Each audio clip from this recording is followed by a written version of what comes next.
2005-ലാണ് ഇടതുപക്ഷത്തിന്റെ പുറത്തുനിന്നുള്ള പിന്തുണയിൽ കോൺഗ്രസ് നേതൃത്വം കൊടുത്ത ഒന്നാം UPA സർക്കാർ മഹാത്മാഗാന്ധി ദേശീയ ഗ്രാമീണ തൊഴിലുറപ്പ് പദ്ധതി പ്രഖ്യാപിച്ചത്.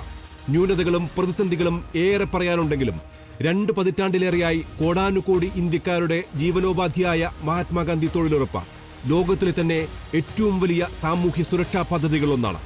അധികാരത്തിലെത്തിയ 2014 മുതൽ മഹാത്മാഗാന്ധി തൊഴിലുറപ്പിന്റെ അടിവേരിൽ കത്തിവെച്ചു തുടങ്ങിയ നരേന്ദ്രമോദി സർക്കാർ അടിമുടി മാറ്റമാണ് ഇന്ന് ലോക്സഭയിൽ പ്രഖ്യാപിച്ചത്. माननीय अध्यक्ष महोदय, ये पूरा बिल महात्मा गांधी जी की भावनाओं के अनुरूप है, राम राज की स्थापना के लिए है. സംഘപരിവാർ രാഷ്ട്രീയം എന്നും ശത്രുപക്ഷത്ത് നിർത്തിയ രാഷ്ട്രപിതാവായ മഹാത്മാഗാന്ധിയുടെ പേര് തന്നെ അടർത്തിമാറ്റിയുള്ള VBG റാംജി എന്ന പുതിയ പദ്ധതി തൊഴിലുറപ്പിന്റെ ചരമക്കുറിപ്പെന്നാണ് പ്രതിപക്ഷത്തിന്റെ ആക്ഷേപം. महात्मा गांधी जी मेरे परिवार के नहीं थे, लेकिन मेरे परिवार जैसे ही हैं और इस पूरे देश की यही भावना है सर.